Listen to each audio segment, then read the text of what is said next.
Bismillahirrahmanirrahim. Assalamualaikum warahmatullahi wabarakatuh. Asyhadu an la ilaha illallah, asyhadu anna Muhammadar Rasulullah. Allahumma shalli ala Muhammad wa ali Muhammad. Alhamdulillah, kita bersyukur kepada Allah Subhanahu wa taala karena kita bisa dipertemukan walaupun lewat online ya di acara Mabar Maulid bareng. Bersyukur kepada Allah dan juga selawat serta salam tercurah pada junjungan kita Rasulullah Muhammad Sallallahu Alaihi Wasallam. Yang kami hormati kepada Kak Mila Fauzia yang sudah berkenan berbagi ilmu di sini ya bersama dengan anak-anak dari SMPIT, SMIT Anak Soleh Mataram. Mila ini dulu siswinya Ustadzah waktu di SMIT juga, sama di SMIT ya. Mohon maaf ya Kamila kalau saya tidak bisa mendampingi ini acara ini karena kebetulan ini pas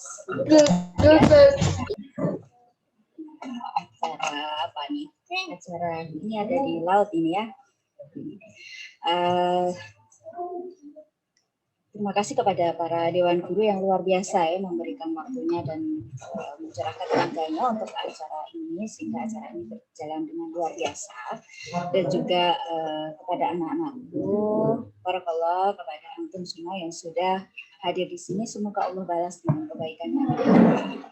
Ustazah ingin menceritakan sebuah kisah seorang pemuda, kisah beberapa orang pemuda. Kisah ini berawal pada saat Rasulullah itu melakukan live streaming. Keren ya, di zaman Rasulullah dulu sudah ada yang namanya live streaming. Kalau sekarang live streamingnya pakai internet, kalau dulu live streamingnya pakai Rasulullah. Jadi Rasulullah itu menyiarkan siaran langsung. Kalau ada siaran langsung sepak bola, siaran langsung YouTuber apa begitu ya. Di zaman Rasulullah juga sudah ada. Rasulullah sendiri yang menceritakan kepada para sahabat tentang perang yang saat itu sedang berkecamuk di Mu'tah begitu ya. Perang yang berkecamuk di Mu'tah yang itu di daerah Yordania. Sedangkan Rasulullah sendiri berada dan para sahabat berada di di Madinah yang jaraknya luar biasa jauh. Tapi subhanallah ya, masya Allah ya, saat itu Rasulullah menceritakan dengan gamblang tentang apa begitu. Rasulullah bercerita bahwa saat ini bendera kaum muslimin saat itu kaum muslimin berperang melawan Romawi ya, dan Rasulullah menceritakan saat ini bendera sedang dipegang oleh Zaid bin Harithah. Jadi Rasulullah itu bercerita di para sahabat karena bendera itu kan sebenarnya bendera itu ketika masih berkibar maka itu sebagai tanda kemenangan begitu ya. Nah, saat ini bendera dipegang oleh Zaid bin Harithah dan syaitan datang menggoda dan menyampaikan bahwa wahai Zaid, maukah engkau aku tawarkan kehidupan dunia yang harta, tahta, begitu. Apakah kamu menginginkan? Kalau kamu menginginkan, ini saatnya. Ayo kita ambil dunia itu. Tapi kata-kata dari syaitan itu ternyata tidak mempan di hatinya Zaid. Zaid mengatakan, wahai syaitan, engkau tawarkan kehidupan dunia itu saat iman itu sudah meminjam di dada, sehingga dia tolak itu dan akhirnya Zaid bin Harithah pun menemui kesyahidan dan akhirnya bendera itu langsung diambil alih oleh Abdullah bin Rawahah. Ketika diambil alih oleh Abdullah bin Rawahah, saat itu juga setelah itu Abdullah bin Rawahah pun syahid, menemui kesyahidan. Lalu bendera diambil oleh Ja'far bin Abi Thalib dan Ja'far pun menemui kesyahidan dan akhirnya terakhir adalah diambil alih oleh Khalid bin Walid dan saat itu menemui kemenangan baru. Masya Allah gitu ya, dari 4 sahabat itu yang luar biasa mereka mempertahankan bendera kaum muslimin. Itulah gambaran pemuda yang memang luar biasa, gambaran para pemuda surga begitu. Nah, semoga di acara ini kita bisa meneladani ya Rasulullah terutama sebagai satu-satunya uswah kita yang luar biasa dan juga kepada para sahabat yang keteladannya pun luar biasa. Barakallah kepada antum semuanya, dan mohon maaf kalau misalnya pelayanan ini kurang ya Mbak Mila, semoga dimaafkan ini ya. Mohon maaf juga saya tidak bisa hadir mendampingi kalian semua, tapi cinta saya dan hati saya masih bersama dengan kalian. Barakallah. Assalamualaikum warahmatullahi wabarakatuh. Waalaikumsalam warahmatullahi wabarakatuh. Ya, demikian tadi sambutan dari Ustazah Yuvita. Mohon nanti semoga Anda semua dapat mengambil manfaat dari acara pagi hari ini, dan semoga semuanya dapat mendapat keberkahan ya dalam halaqah kita pada pagi hari ini. Silakan saya kembalikan kepada moderator.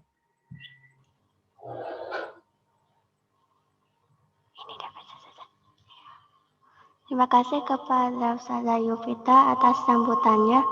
Kita lanjutkan ke acara inti, yaitu penyampaian materi mabar online dengan tema Ketika Cinta Harus Memilih oleh Kak Milatul Fauzia, Sarjana Kedokteran.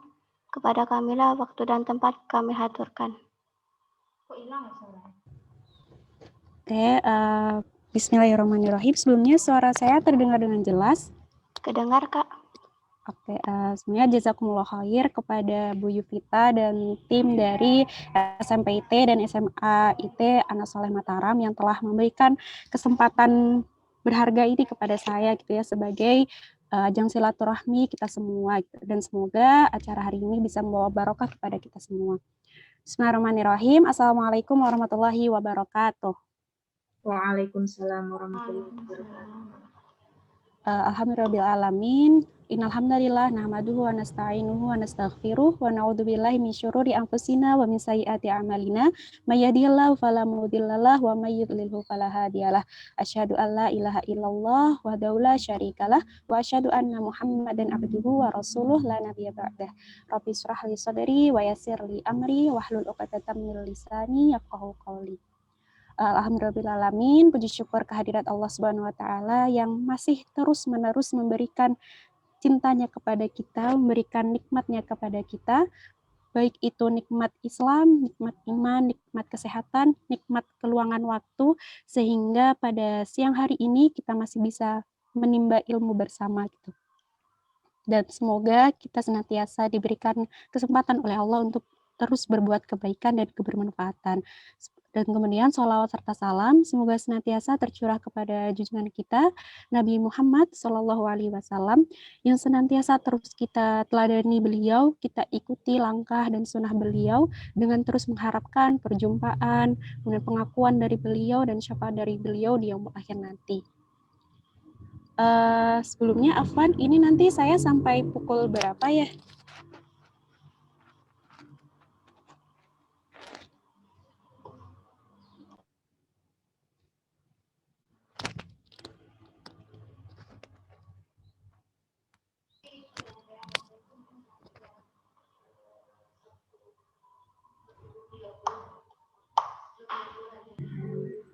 Sampai jam 9.30 sudah?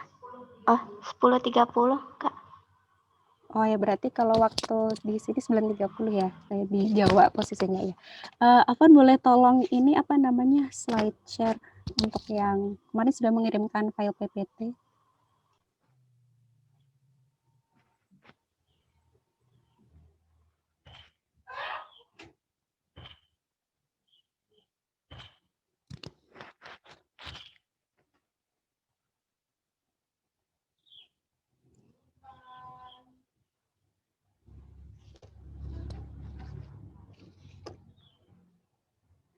Baik, dalam kesempatan kali ini gitu ya, saya diminta untuk kita sama-sama sharing gitu terkait dengan salah satu topik, yaitu ketika cinta harus memilih gitu. Baik, lanjut slide berikutnya. Nah, sebenarnya ada cinta siapa sih yang harus dipilih gitu? Kok kita harus memilih cinta? Memang ada cinta siapa aja gitu? Apakah cinta si dia dan dia gitu? Atau cinta yang lainnya? Jadi sebenarnya cinta apa aja sih yang kemudian dihadapkan pada kita dan harus kita pilih? Gitu. Baik, lanjut. Nah, ini akan ada beberapa pertanyaan. Silahkan adik-adik semua bisa jawab melalui chat room. Ini cukup jawaban singkat, pernah atau tidak pernah gitu ya. pertanyaan ini pernah jatuh cinta pada lawan jenis gitu? Coba adik-adik bisa kasih jawabannya gitu melalui chat room masing-masing. Silahkan.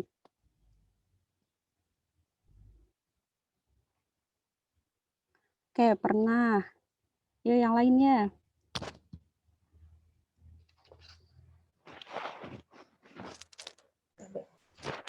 Ayo, Nah, silahkan. Solihah di kolom chat. Oh, udah ada yang nggak pernah gitu ya. Nah, Insya Allah ya, ketika misalnya kita pernah merasakan jatuh cinta gitu pada lawan jenis, dikatakan itu adalah sebuah fitrah bagi seorang manusia gitu. Tapi bagaimana kembali kita untuk mengelola rasa cinta tersebut gitu. Nah, kita gitu ya sering mendengar istilah secara global apa itu hakikat cinta gitu ya. Ketika cinta itu adalah sesuatu yang kemudian diingat, kemudian dibayang-bayangkan, kemudian dibuktikan dengan banyak perjuangan dan pengorbanan untuk mendapatkan kembalinya cinta itu kepada kita gitu ya. Nah, itu cinta kepada lawan jenis secara global. Nah, bagaimana dengan cinta-cinta yang lain gitu? Baik, selanjutnya. Ini ada pertanyaan lagi. Nah, sudahkah mempersiapkan bekal akhirat melebihi kepentingan urusan dunia? Nah, ini masuk ke cinta berikutnya. Silahkan dijawab, sudahkah, sudah, atau belum?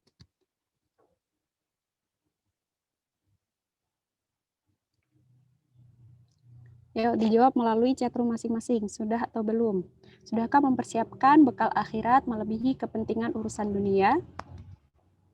Pastinya kita tahu ya apa itu persiapan bekal-bekal akhirat, dan kita coba melihat diri masing-masing, sudahkah mempersiapkan bekal akhirat melebihi kepentingan urusan dunia. Nah, belum. Nah, ini mungkin menjadi evaluasi bagi diri kita. Memang apa sih bekal akhirat itu? Kemudian apa sih kepentingan urusan dunia, dan seberapa besar sih harus mempersiapkan akhirat, dan seberapa besar kepentingan urusan dunia itu kemudian dipentingkan gitu, atau difikirkan atau dipersiapkan gitu. Kemudian selanjutnya, slide selanjutnya. Nah, ini pertanyaan selanjutnya. Apakah tetap merasa cinta kepada Allah saat mendapat ujian? Boleh dijawab iya atau tidak. Kan biasanya seorang itu mencintai Allah gitu ya ketika mendapatkan nikmat gitu. Baru nyadar kalau, oh, ya Allah, terima kasih ya Allah atas nikmat yang kau berikan gitu. Tapi apakah tetap merasa cinta kepada Allah saat mendapat ujian? Boleh dijawab iya atau tidak. Atau kadang-kadang masih iya, kadang-kadang tidak gitu. Nah, Masya Allah ya, jawabannya iya, dan semoga Allah istiqomahkan rasa cinta itu di dalam diri kita. Kemudian selanjutnya,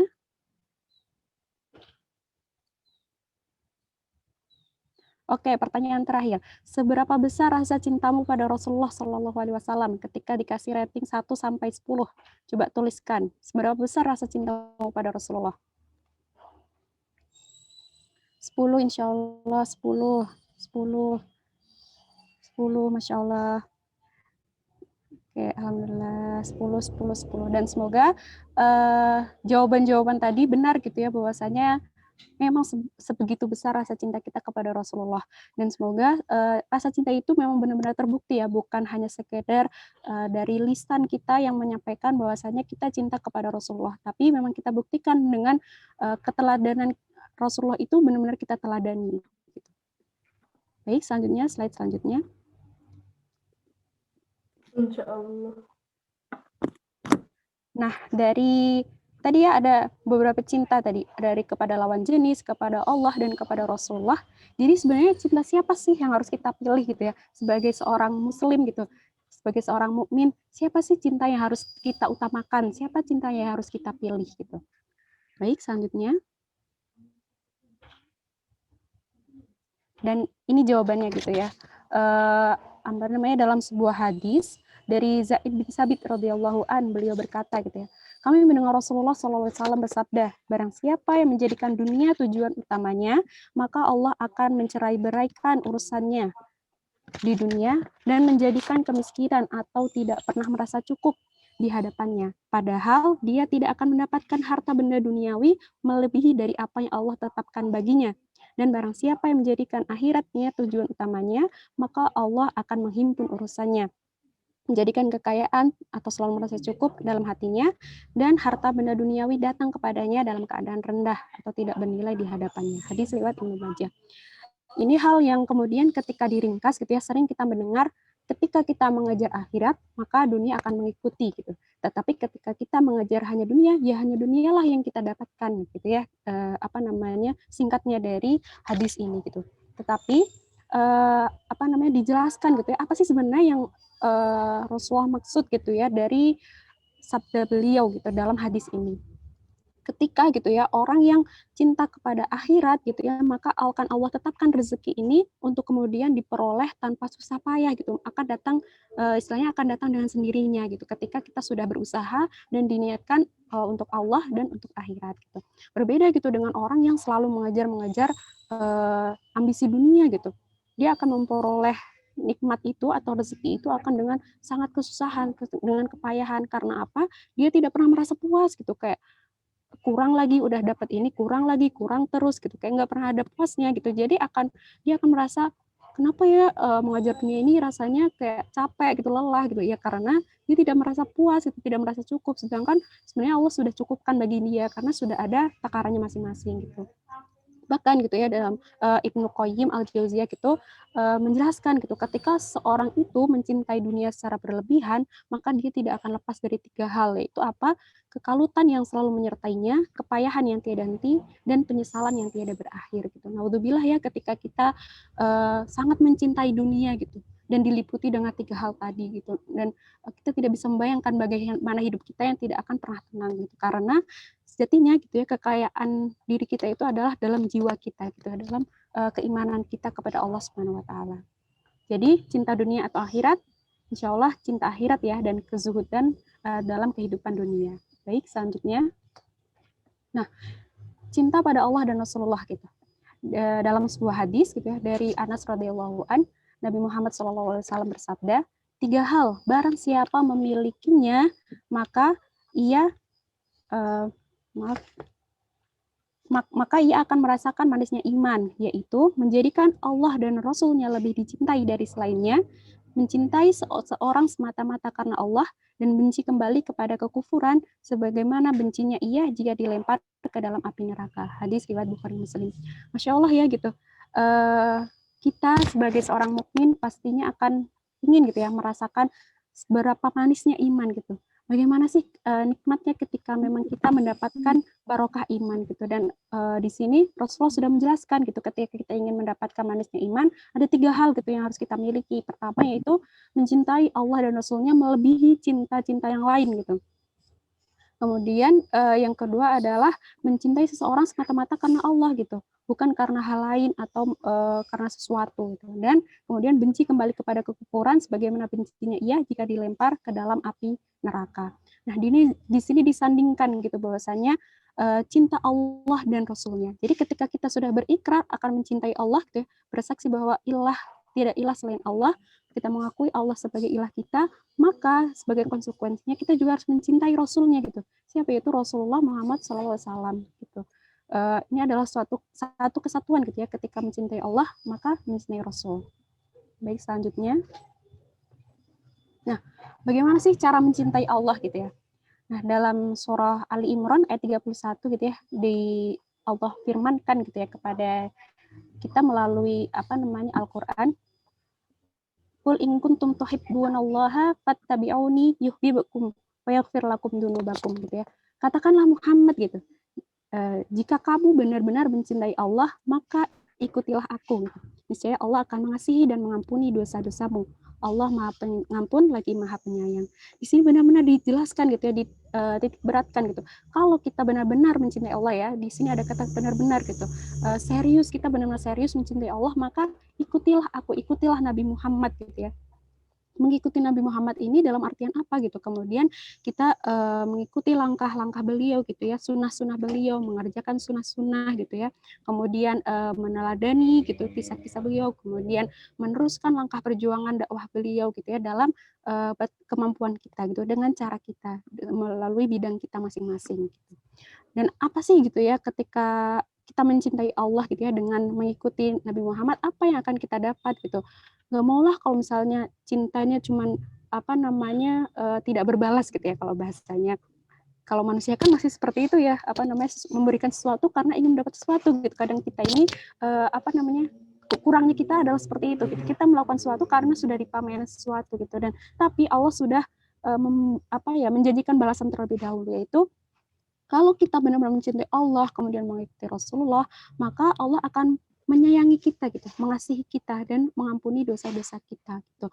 Masya Allah ya, ketika kita benar-benar bisa mempraktekkan ini, maka luar biasa gitu. Kita akan mendapatkan janji Allah tersebut gitu. Siapa sih yang nggak mau gitu ya disayang sama Allah dan diampuni dosa-dosanya. Kemudian lanjut slide berikutnya. Nah, bagaimana agar dicintai oleh Allah gitu? Yang pertama adalah jangan tinggalkan yang wajib gitu ya. Kita gitu ya kadang terlalu fokus pada hal-hal yang sunnah-sunnah gitu. Tapi kita lupa gitu kalau misalnya ada hal yang wajib yang perlu kita lakukan pertama gitu ya.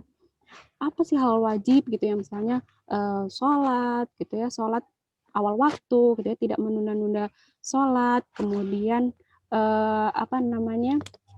puasa wajib gitu ya, sebelum kita melakukan puasa sunnah, kemudian amalan-amalan wajib lainnya, zakat gitu ya, sebelum kemudian kita bersedekah gitu dan sebagainya. Maka di sini poin yang pertama adalah jangan tinggalkan yang wajib gitu. Lakukan dulu yang wajib, sempurnakan yang wajib gitu. Tetapi yang kedua adalah jangan berpuas diri kecuali menambahkan hal-hal wajib tadi dengan hal-hal yang sunnah. Jadi di sini salah satu tadi ya, cara kita mencintai Allah adalah dengan meneladani atau mengikuti Rasulullah. Dan inilah cara mengikuti Rasulullah adalah melakukan hal-hal yang sunnah yang sudah diajarkan oleh Rasulullah. Mungkin sunnah-sunnah yang menurut kita adalah hal yang sepele gitu ya, hal yang kecil gitu. Contohnya seperti ketika bangun tidur, duduk sebentar, kemudian berdoa, kemudian berwudu, sholat, dan sebagainya. Atau misalnya minum dengan duduk, makan dengan duduk. Itu mungkin adalah hal yang sederhana bagi kita gitu, tapi akan bernilai besar gitu ketika kita meniatkannya untuk meneladani dan mengikuti sunnah Rasulullah gitu. Insya Allah gitu nilainya akan bertambah gitu, berkali-kali lipat gitu dibandingkan dengan kita yang hanya melakukan ya udah ngelakuin aja gitu. Tapi ketika kita meniatkan untuk meneladani dan mengikuti sunnah Rasulullah, maka Allah akan melipat gandakan pahala kebaikan tersebut. Insya Allah ya gitu. Maka kita harus selalu ingat gitu ketika ingin melakukan sunnah, bismillah insya Allah aku melakukan ini untuk kemudian mengikuti sunnah Rasulullah. Dan selanjutnya, nah ini ya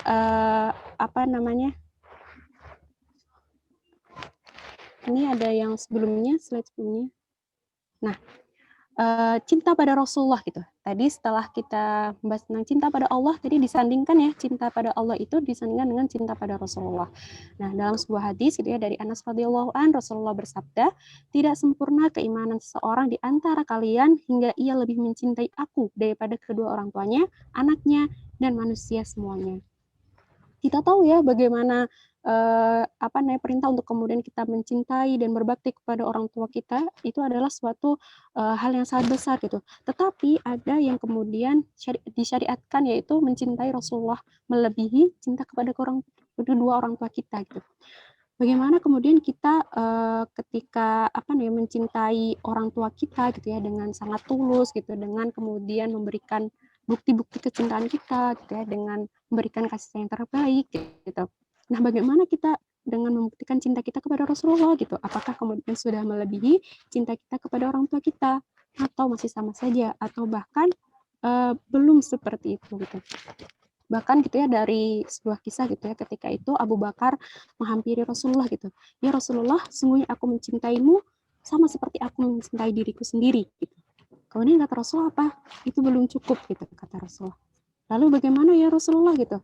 Ini loh aku gitu, aku sudah mencintai engkau gitu ya, sama seperti aku mencintai diriku sendiri gitu. Dan kata Rasulullah, maka cintailah aku melebihi kamu mencintai dirimu sendiri gitu. Kita gitu ya ketika mencintai diri kita gitu, Masya Allah kita akan merawat diri kita secara fisik, secara batin, jiwa gitu ya. Kita akan sangat berhati-hati untuk kemudian bagaimana agar tubuh kita ini baik-baik saja gitu. Nah, bagaimana dengan kecintaan kita kepada Rasulullah gitu? Apakah hanya ingat Rasulullah ketika ada Maulid Nabi, ketika ada Isra Mi'raj dan sebagainya, ketika ada peringatan hari-hari besar gitu? Tapi bagaimana dengan hari-hari yang lainnya gitu? Apakah kemudian kita sudah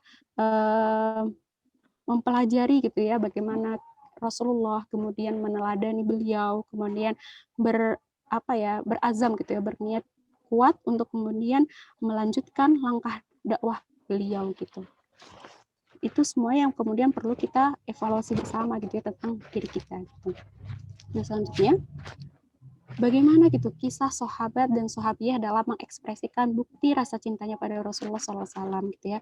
Kalau tadi dari Ustazah Yufita gitu ya sudah mengisahkan bagaimana salah seorang sahabat gitu ya kemudian menunjukkan rasa cintanya kepada Rasulullah, kemudian juga kisah-kisah para sahabat dan sahabiah gitu ya dalam saling ingin menunjukkan cinta terbaik gitu ya kepada Rasulullah. Nah, di sini saya mengutip gitu ya salah satu kisah dari seorang anak gitu ya bernama Abdullah bin Zubair gitu.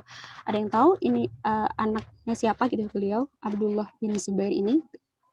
Nah, Abdullah bin Zubair ini adalah anak dari Asma binti Abu Bakar. Itu berarti beliau adalah cucunya Abu Bakar. Nah, saat itu Abdullah ini masih berumur sangat kecil ya, belum ada umur 10 tahun gitu. Dan saat itu beliau sedang bersama Rasulullah gitu. Saat Rasulullah sedang bekam gitu, sedang menjalani proses bekam. Nah, setelah bekam ini selesai gitu ya, Allah gitu ya Rasulullah gitu ya mengamanahkan kepada Abdullah ini kemudian untuk wahai Abdullah, tolong kamu buangkan darah ini gitu ya di tempat yang tidak ada seorang pun akan tahu gitu, seorang pun akan melihat ini gitu. Nah, setelah itu Abdullah pergi gitu ya dari tempat itu. Tetapi dia berpikir gitu, di mana ya gitu tempat yang kemudian tidak akan ada orang lain tahu dan tidak akan orang lain lihat gitu. Setelah lama dia pergi, akhirnya dia kembali kepada Rasulullah. Wahai Abdullah gitu, di mana kamu membuang darah itu gitu ya? Ya Rasulullah, aku membuang darah itu di tempat di mana selain tidak ada orang yang tahu gitu, tidak ada siapapun yang tahu melainkan aku dan Allah gitu. Kemudian Rasulullah curiga gitu ya, terus mengutarakan gitu kepada Abdullah, jangan-jangan kamu menelan, kamu meminum darah itu gitu ya. Iya Rasulullah gitu. Kenapa gitu ya? Sesungguhnya aku tidak ingin gitu ya makhluk lain itu menikmati darahmu gitu. Bahkan semut-semut pun aku tidak rela, aku akan iri gitu ketika semut-semut menikmati darahmu gitu, karena itulah bukti cintaku kepadamu ya Rasulullah gitu. Maka Rasulullah di situ bersabda gitu, tidak akan dimakan oleh api neraka tubuh yang di dalamnya terdapat darahku gitu. Dan salah satunya adalah Abdullah bin Zubair ini gitu. Masya Allah ya gitu ketika seorang anak kecil gitu ya, ini pemahaman yang luar biasa gitu yang dia dapatkan dari mana gitu untuk kemudian memikirkan hal tersebut gitu untuk menunjukkan betapa besarnya cinta dia kepada Rasulullah Shallallahu Alaihi Wasallam gitu. Mungkin kita berpikir ya, darah bekam kan darah kotor gitu. Tapi ingat gitu ya bahwasanya tidak ada yang kotor pada diri Rasulullah gitu ya, semuanya suci dan bersih gitu. Maka darah hasil bekamnya pun darah yang suci gitu ya, darah yang bersih gitu. Dan kemudian setelah itu Rasulullah gitu ya mendoakan kepada Abdullah gitu ya, mendoakan untuk Abdullah untuk kekhusyukan sholatnya gitu ya dan syahidnya gitu. Masya Allah gitu ya ketika dia dewasa meninggalnya dia gitu adalah dibunuh oleh seseorang gitu ya yang kemudian jasadnya gitu digantung di Ka'bah gitu. Nah, setelah beberapa hari gitu ya digantung gitu jasadnya ini tidak kemudian membusuk gitu, Masya Allah gitu ya, tidak ada tanda-tanda bahwa jasad ini, mayat ini membusuk gitu. Dan bahkan gitu ya sampai si pembunuh ini merasa jengkel gitu, kenapa ini ibunya kok nggak datengin anaknya gitu, kenapa ini ibunya nggak mohon gitu buat jasadnya diturunkan dari Ka'bah gitu, kayak jengkel gitu ya, dongkol, karena di situ dia ingin meminta Asma ini untuk kemudian memohon kepada dia gitu, mengharapkan agar jasad si Abdullah ini diturunkan gitu. Tetapi sampai berhari-hari Asma tidak mendatangi si pembunuh ini, sampai gitu ya akhirnya si pembunuh inilah yang kemudian mendatangi Asma bin Abu Bakar. Bertanyalah kepada Asma gitu, wahai Asma, kenapa kamu tidak mendatangiku dan memohon kepadaku agar aku menurunkan jasad mayat anakmu gitu. Dan Masya Allah gitu apa yang kemudian disampaikan oleh Asma binti Abu Bakar, karena aku tahu sesungguhnya bukan engkau yang mencelakakan dia, tapi dialah yang akan mencelakakanmu di neraka di akhirat nanti gitu ya. Masya Allah gitu ya, ini adalah sebuah kalimat yang baik gitu, yang kemudian dilanjutkan gitu ya, demi Allah gitu, saya tidak akan menghinakan diri saya gitu ya, memelas kepadamu untuk menurunkan jasad anak saya gitu. Karena dia yakin gitu bahwasanya Allah lah yang akan kemudian menjaga jasad anaknya ini, yang kemudian sudah dijaminkan oleh Rasulullah bahwa jasadnya tidak akan tersentuh oleh api neraka gitu. Masya Allah ya, kita dari dari seorang anak kecil gitu ya, yang kemudian sudah membuktikan rasa cinta kepada Rasulullah. Bagaimana kita yang sudah berumur jauh lebih banyak dari Abdullah bin Zubair tadi gitu. Sudahkah kita membuktikan rasa cinta kita kepada Rasulullah, atau gitu ya, terkadang kita masih mengevaluasi, melihat-lihat, menilik kembali apakah benar saya cinta kepada Rasulullah sebegitu besarnya gitu. Tapi alhamdulillah ya, ketika tadi adik-adik sudah menyampaikan besaran cinta kepada Rasulullah dari 1 sampai 10 berada pada titik 10, Masya Allah gitu ya. Dan semoga kita senantiasa istiqomah pada titik itu untuk kemudian terus membuktikan rasa cinta kita kepada Rasulullah. Nah, kemudian ada salah satu kisah lagi. Ini kisah yang mungkin sudah banyak kita dengar juga ya, dari seorang sahabiyah gitu ya, yang luar biasa, seorang mujahidah yang luar biasa gitu ya. Dari kisahnya yang patut kita teladani itu adalah beliau Ummu Umarah gitu. Pasti kita sudah banyak mendengar bagaimana perjuangan beliau gitu ya dalam setiap perang, karena beliau ini adalah salah satu mujahidah gitu ya, yang kemudian paling banyak ikut berperang dengan Rasulullah. Beliau adalah seorang Ansor gitu ya. Kita tahu seorang Ansor itu yang kemudian dibaiat oleh Rasulullah, yang bahkan beliau yang mengajukan diri untuk kemudian dibaiat oleh Rasulullah. Ya Rasulullah, aku ingin gitu ya berikrar untuk kemudian terus setia mendampingmu untuk berperang gitu dalam setiap perang. Dan sampai gitu ya, beliau ini mendapat julukan singa merah gitu. Singa di sini kan adalah singa itu adalah hewan yang pemberani gitu ya, pemberani. Merah di sini adalah berdarah-darah gitu. Saking besarnya gitu perjuangan beliau dalam setiap peperangan. Nah, kemudian ada salah satu kisah menarik gitu ya dari beliau adalah ketika di perang Uhud gitu.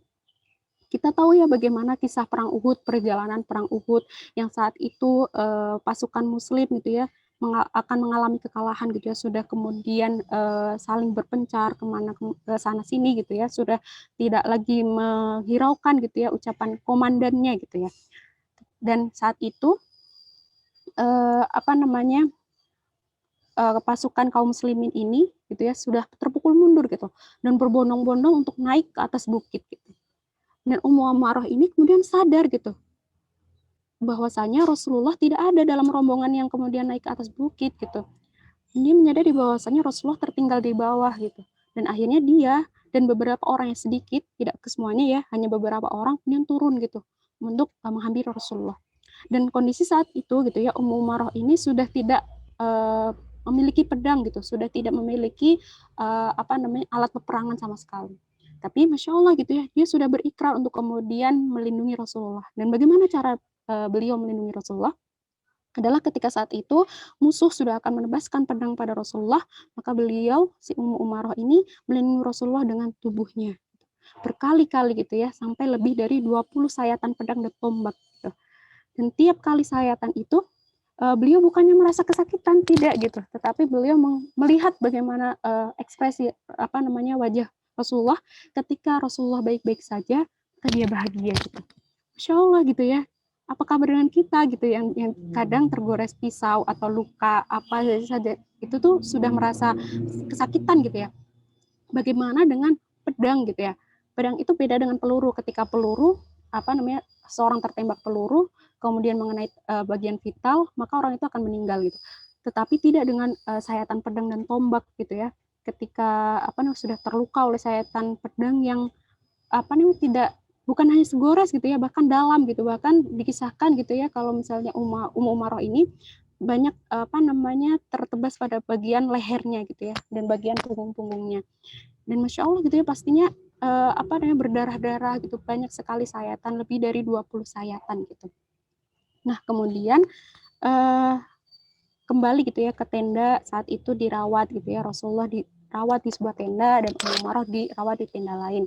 Nah, setelah Rasulullah selesai dirawat, kemudian Rasulullah menanyakan gitu ya, bagaimana kabar si Ummu Umarah ini, apakah dia baik-baik saja gitu. Kemudian Rasulullah mendatangi gitu ya tenda Ummu Umarah, tapi hanya di luar gitu ya, di luar tenda gitu. Kemudian menanyakan gitu, wahai Umaroh, ini aku gitu, siapa gitu ya, aku Rasulullah. Dan saat itu juga gitu ya, ketika Rasul menyampaikan bahwa ini aku Rasulullah, Ummu Umaroh gitu yang saat itu sedang dijahit gitu ya, apa namanya, luka-lukanya gitu, yang saat itu belum ada bius dan sebagainya ya, masih dijahit biasa gitu. Bagaimana rasa sakitnya, tetapi gitu ya, Umaroh langsung bangkit berdiri gitu, kemudian menutupkan semua luka-lukanya. Dan saat itu juga gitu ya, darah mengucur dari tubuhnya. Tetapi dia ingin meyakinkan kepada Rasulullah bahwa dia baik-baik saja. Bahkan dia menanyakan kepada Rasulullah, wahai Rasulullah, apa kabar engkau gitu ya? Apakah engkau baik-baik saja gitu? Saking udah nggak pedulilah sama diri dia sendiri gitu. Tapi yang pertama dipedulikan adalah bagaimana keadaan Rasulullah SAW gitu. Betapa besarnya gitu cinta beliau kepada Rasulullah gitu. Sampai benar-benar cemas gitu, menanyakan bagaimana kabar Rasulullah gitu. Padahal dirinya gitu ya, sayatan pedangnya Masya Allah luar biasa banyak sekali, yang bahkan saat itu belum dirawat dengan sempurna gitu. Kemudian Rasulullah menanyakan kepada Ummu Marah, wahai Ummu Marah, sebenarnya apa gitu ya, apa namanya, apa yang kamu harapkan gitu dari mengikuti banyak peperangan gitu. Kenapa sih gitu ya, kalau bahasa kita, kenapa sih kamu ngotot terus pengen ikut perang gitu? Emang apa yang kamu harapin dari perang gitu kan? Nah, dari sini apa namanya, Masya Allah jawabannya Umaroh ini ya berbeda dengan orang-orang kita zaman sekarang, atau mungkin kita gitu ya, ketika misalnya di apa namanya, ditanyakan seperti itu, mungkin jawabnya, aku pengen terlihat, aku paling keren, aku paling bisa berjuang gitu ya. Tapi tidak gitu ya, Umaroh ini justru meminta kepada Rasulullah untuk didoakan gitu. Ya Rasulullah gitu, doakanlah saya agar menjadi tetanggamu di akhirat. Masya Allah gitu ya, apa namanya, doanya luar biasa gitu. Harapannya bukan lagi harapan dunia gitu, yang seperti kita yang masih remeh-temeh gitu, tapi harapan beliau adalah harapan yang sangat mulia gitu ya, agar kemudian menjadi tetangga Rasulullah ketika di surga nanti. Kemudian Rasulullah langsung kemudian seketika itu mendoakan gitu ya, apa namanya, Ummu Marah ini kemudian apa kata doa Rasulullah gitu, ya Allah berkahilah Ummu Umarah, berkahilah keluarganya, dan jadikanlah mereka min ahlil jannah. Jadi apa namanya, ketika Umarah minta kepada Rasulullah agar didoakan dirinya menjadi tetangga Rasulullah di surga, tapi Rasulullah mendoakan yang lebih gitu ya, bahkan mendoakan untuk keluarganya. Memangnya kenapa sih keluarga Ummu Umarah ini gitu? Apa hebatnya gitu sampai didoakan oleh Rasulullah? Mau juga dong didoakan sama Rasulullah gitu ya, kalau kita mungkin mendengar kisah ini secara langsung gitu. Nah, ternyata gitu ya, apa namanya, suami Ummu Marah ini kemudian syahid juga dalam peperangan gitu ya. Dan anaknya gitu ya, anak Ummu Umarah ini gitu ya, dalam suatu perang dia dibunuh oleh nabi palsu yang kita apa namanya, kita tahu namanya gitu ya, kita kenal namanya adalah Musailamah bin Kadzab gitu. Nah, si Musailamah ini ingin membuktikan gitu, kalau benar dia ini adalah anaknya si Ummu Umarah yang sangat terkenal itu gitu ya, aku ingin mengujinya gitu ya. Apakah dia memang benar anaknya Ummu Umarah? Ketika aku siksa dia, apakah dia akan tetap menjaga ketauhidan dia, atau dia akan mengakui aku sebagai nabi gitu. Itu yang kemudian dikatakan oleh Musailamah gitu. Akhirnya dia gitu ya, Musailamah ini menyiksa gitu ya anak Ummu Umarah, mulai dari memotong tangannya, memotong jari-jarinya, jari jemari tangannya, kemudian memotong tubuhnya gitu ya, kalau kita lihat kayak daging dicincang gitu ya, kata bahasanya dimutilasi gitu. Tubuhnya ini dimutilasi oleh Musailamah bin Kadzab gitu. Dia ingin membuktikan apakah dengan disiksa seperti ini, apakah si anak ini bakal mengakui kenabian dia gitu atau enggak gitu. Tapi di sini Musailamah yang justru kalah gitu ya, bahwasanya bahkan sampai gitu ya tubuh anak dari Ummu Umarah ini benar-benar dicincang habis gitu ya oleh si Musailamah, dan potongan-potongannya itu dikumpulkan dalam satu karung, yang kemudian karungnya itu dikirimkan kepada Ummu Umarah gitu. Dan di situ Ummu Umarah kemudian menjadi apa ya, marah gitu ya. Kemudian akhirnya gitu ya, dalam suatu peperangan gitu ya, dia meminta izin kepada Abu Bakar, wahai Abu Bakar, izinkanlah aku untuk mengikuti perang ini gitu. Dan di perang itu bismillah gitu ya, Ummu Umarah akhirnya bisa membunuh Musailamah bin Kadzab itu. Tetapi saat dalam suatu peperangan juga, tangan beliau gitu ya terpotong satu tangannya, yang akhirnya beliau tidak bisa mengikuti perang-perang selanjutnya. Tetapi apa yang kemudian beliau lakukan gitu ketika tidak bisa mengikuti peperangan? Apakah beliau kemudian, ya akhirnya aku udah nggak ikut perang lagi gitu, atau seperti apa? Bukan gitu ya. Justru beliau gitu ya, saat itu kan Rasulullah sudah meninggal ya. Nah, beliau Ummu Umarah ini menangis gitu ya, merindukan Rasulullah. Ya Allah, aku rindu gitu. Aku rindu kepadamu gitu. Aku rindu akan sosokmu berada di tengah-tengah kami gitu. Kemudian setiap hari seperti itu gitu ya, apa namanya, Ummu Umarah gitu merindukan Rasulullah gitu ya. Bagaimana kemudian perjuangan beliau gitu bersama Rasulullah dan para mujahid lainnya gitu, dan hingga suatu hari gitu ya, Ummu Umarah ini meninggal gitu dalam keadaan tersenyum gitu, dalam keadaan bahwasanya apa namanya, beliau yakin akan berjumpa dengan Rasulullah di surga nanti, akan menjadi tetangga Rasulullah gitu. Nah, kemudian itu kisah gitu ya dari Abdullah bin Zubair dan Ummu Umarah. Pastinya banyak sekali gitu ya kisah-kisah bagaimana bukti cinta sahabat gitu ya kepada Rasulullah SAW. Itu bahkan ada gitu ya yang ketika seorang ibu gitu, ketika anaknya, bapak dan suaminya ikut berperang gitu ya, dan kemudian ada salah satu pasukan pulang gitu ya memberikan kabar kepada dia, wahai ibu gitu ya, wahai perempuan ini, bahwasanya suamimu telah terbunuh dalam perang. Tetapi yang ditanyakan oleh perempuan ini adalah bagaimana Rasulullah gitu, apakah dia baik-baik saja gitu. Ya Rasulullah baik-baik saja gitu. Dan wahai perempuan ini, wahai ibu ini, bahwa anakmu telah terbunuh gitu dalam peperangan ini. Tapi beliau tetap kekeh gitu menanyakan bagaimana keadaan Rasulullah. Masya Allah gitu ya. Beliau benar-benar menerapkan dari yang apa tadi yang sudah hadis yang disabdakan oleh Rasulullah, bahwasanya mencintai Rasulullah melebihi kedua orang tuanya, anaknya, dan sesama makhluk gitu ya. Dan selanjutnya, slide selanjutnya. Nah, apa kabar kita gitu? Sudahkah kita membuktikan rasa cinta kita kepada Allah dan Rasulullah gitu? Ini menjadi suatu hal yang kemudian PR besar gitu ya untuk kita gitu, menjadi saran untuk muhasabah kita gitu. Apakah kita sudah mencintai Rasulullah dengan benar gitu? Apakah kita sudah benar-benar membuktikan rasa cinta kita kepada Allah dan Rasulullah gitu? Ini ya ketika momen Maulid gitu ya, kita jadikan momen untuk kemudian mengevaluasi diri kita gitu ya. Sudah berapa jauh kita mengenal Rasulullah gitu ya. Sebelum kita mencintai, pastinya kita mengenal terlebih dahulu gitu. Kalau kita ingin mengatakan kita cinta kepada Rasulullah, memangnya kita sudah seberapa jauh mengenal Rasulullah gitu. Coba kita mulai dari hal yang sederhana gitu ya. Kita semua tahu gitu ya bahwasanya ada kitab sirah Nabi gitu ya, sirah Rasulullah. Belum sampai jauh-jauh sirah Nabawiyah, belum gitu ya, sirah Rasul gitu. Apakah kita sudah tuntas membaca sirah tersebut gitu? Cukup membaca gitu ya, garis bawahnya cukup membaca. Sudahkah kita selesai membaca? Ini mungkin juga jadi pertanyaan bagi diri saya sendiri gitu ya. Apakah sudah selesai membaca sirah Rasul gitu, sehingga mengaku mencintai Rasulullah? Itu hal yang paling sederhana. Setelah membaca, seberapa besar kita memahami kisah Rasulullah, kita meneladani Rasulullah, kita mengikuti sunnah-sunnah Rasulullah gitu. Ketika kita sudah kemudian membaca gitu ya, mengilhami, meneladani dari sirah Rasulullah gitu ya. Nah, bagaimana dengan hadis-hadis Rasulullah? Sudah seberapa banyak hadis yang kita baca, sudah seberapa banyak hadis yang kita kenali gitu. Apakah dengan ini ya sederhananya saja, apakah dengan 40 hadis arba'in sudah benar-benar kita baca gitu ya? Apakah dengan 40 hadis arba'in sudah benar-benar kita hafalkan, sudah benar-benar kita pahami gitu ya kontennya, isinya, dan apakah sudah benar-benar kita amalkan? Itu hal-hal yang mungkin sederhana gitu ya, untuk kemudian membaca biografi gitu ya, biografi Rasulullah, kisah-kisahnya Rasulullah, kemudian hadis Rasulullah, dan kemudian menjalankan sunnah-sunnah Rasulullah.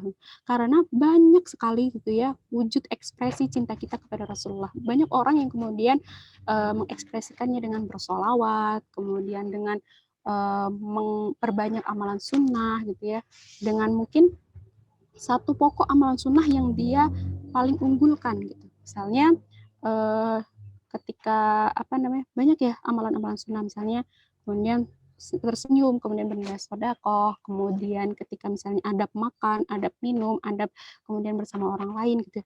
Masya Allah ketika kita bisa istiqomah memiliki satu amalan yang kemudian itu menjadi amalan andalan kita, yang kemudian itu menjadi salah satu bukti cinta kita kepada Rasulullah itu. Jadi nanti kita bisa mempunyai gitu ya apa namanya alasan untuk kemudian pembelaan diri kita. Ya Rasulullah, ini aku punya salah satu bukti bahwasanya aku mencintaimu gitu. Bahwasanya aku memang benar-benar mencintai engkau gitu karena Allah. Aku benar-benar mencintai Tuhanmu yaitu Allah dan mencintai engkau gitu. Tetapi apakah sampai titik ini gitu ya kita sudah pantas mengatakan hal tersebut gitu? Apakah sampai titik ini kita sudah benar-benar memiliki bekal untuk kemudian menyatakan bahwa kita memang benar-benar mencintai Allah. Bukan hanya pada satu hari kemarin gitu ya, satu hari Maulid Nabi. Mungkin dalam 1 bulan gitu ya, atau setiap harinya kita targetkan gitu ya. Oke, dalam sebulan ini aku akan kemudian membaca kembali sirah gitu ya, sirah Rasulullah gitu. Dalam bulan ini aku akan kembali membaca hadis arba'in. Aku akan kembali mengilhami hadis-hadis arba'in. Kemudian aku akan kembali mengamalkan gitu ya hadis-hadis Rasulullah gitu. Maka luar biasa gitu ketika kita sudah berazam untuk itu, maka Allah akan insya Allah akan Allah mudahkan gitu ya untuk kita menjalankan hal tersebut. Tetapi gitu ya, kalau dalam benak kita tidak pernah pun terlintas gitu ya untuk itu gitu ya, maka ya Allah tidak akan pernah berikan jalan gitu. Orang kitanya juga nggak ada kemauan gitu ya. Bagaimana akan ada jalan kalau kitanya tidak mau untuk kemudian melakukan hal tersebut gitu. Nah kemudian kalau kita ini ya menilik gitu ya, kan Rasulullah ini kemudian diberikan suatu kelebihan oleh Allah untuk kemudian memberikan syafaat kepada umatnya gitu. Nah mungkin ini menjadi pemantik kita gitu ya untuk kemudian senantiasa berdoa yang terbaik gitu. Nah ada gitu ya disebutkan gitu ya, di mana sih posisi Rasulullah ketika berada di akhirat nanti gitu. Kalau kita gitu ya senantiasa berdoa gitu ya Allah ya pertemukanlah aku dengan Rasulullah di akhirat nanti. Maka jadikanlah aku salah satu hambamu, salah satu hambamu yang kemudian diakui sebagai umatnya.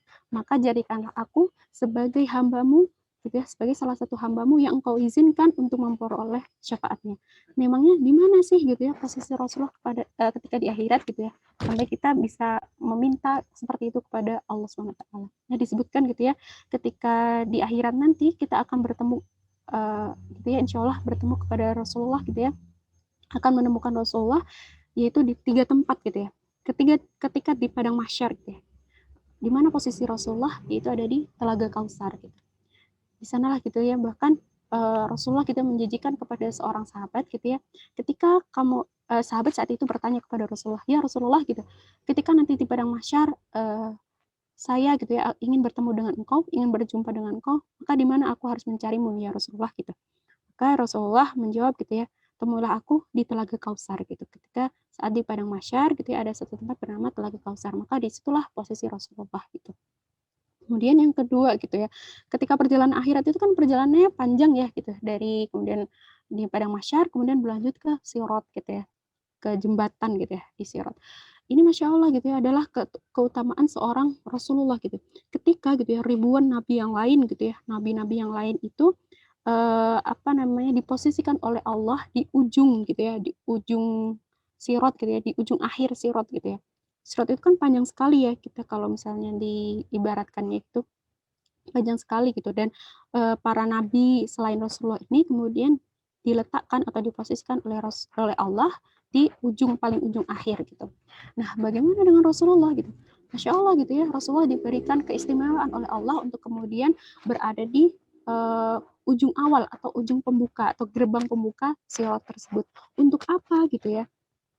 Nah, di sini kenapa sih Rasulullah ditaruhnya di paling awal gitu? Ternyata ada hikmahnya gitu ya, ada maksud tersendiri gitu. Kenapa Rasulullah diletakkan di posisi paling awal? Di situ adalah Rasulullah untuk kemudian menyambut umatnya gitu. Di saat para nabi yang lain di belakang gitu ya, cemas gitu ya, berdoa kepada Allah, ya Allah salim gitu ya, selamatkan umatku gitu ya, berdoa khawatir gitu. Tapi Rasulullah menyambut umatnya gitu ya, menyambut umat yang diakui, kemudian selamat datang gitu ya, kalau bahasanya kita selamat datang gitu di sirat gitu. Dan beliau gitu ya mohon kepada Allah, ya Allah berikanlah syafaat kepada kepada umatku, kepada hambamu yang engkau izinkan untuk memperoleh syafaatku, maka permudahkanlah langkah dia di sirat ini. Masya Allah gitu ya, ketika nabi yang lain cemas gitu ya, mengkhawatirkan umatnya, tetapi Rasulullah memiliki kesempatan untuk berdoa kepada Allah, memohon kepada Allah agar orang yang dikehendaki oleh Allah ini mendapatkan syafaatnya beliau, agar mendapatkan kemudahan untuk melewati sirat. Insya Allah gitu ya, kita kemudian berdoa gitu untuk kemudian mendapatkan syafaat dari Rasulullah di yaumil nanti gitu, agar bisa melewati sirat ini dengan kemudahan yang Rasulullah berikan gitu.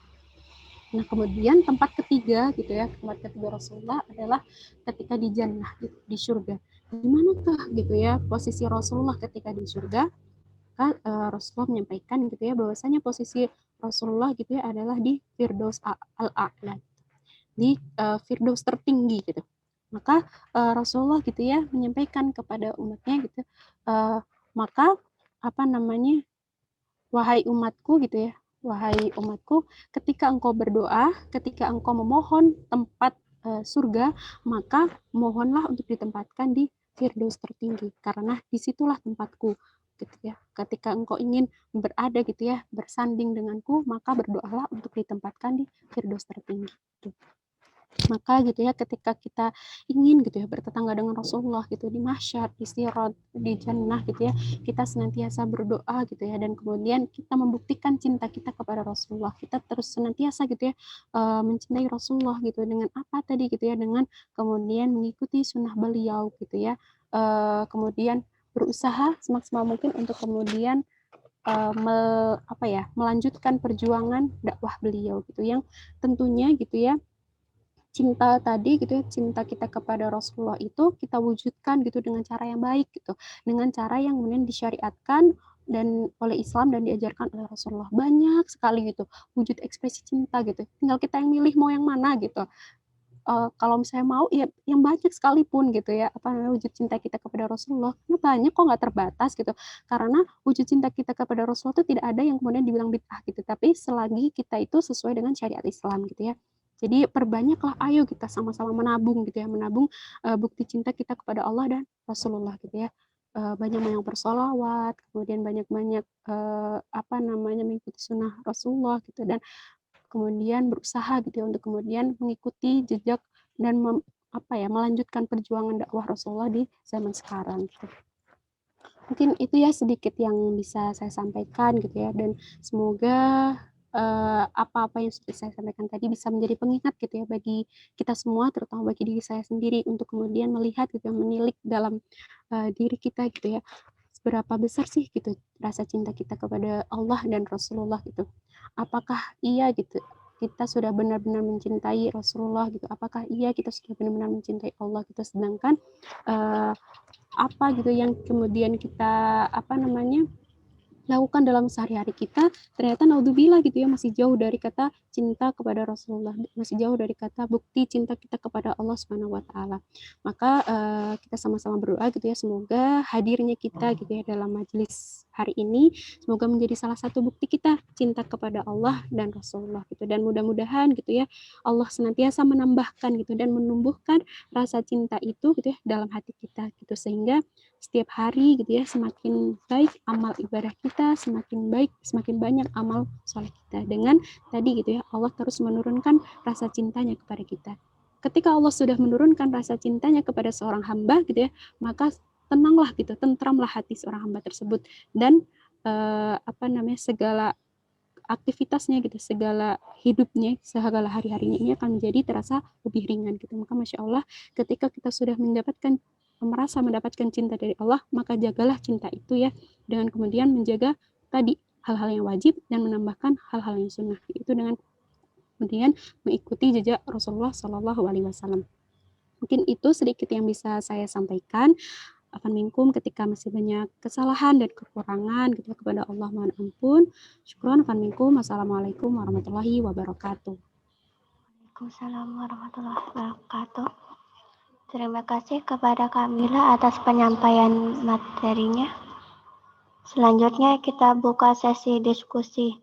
Kepada teman-teman yang ingin bertanya, kami persilakan untuk raise hand atau langsung mengetik pertanyaan pada fasilitas chat.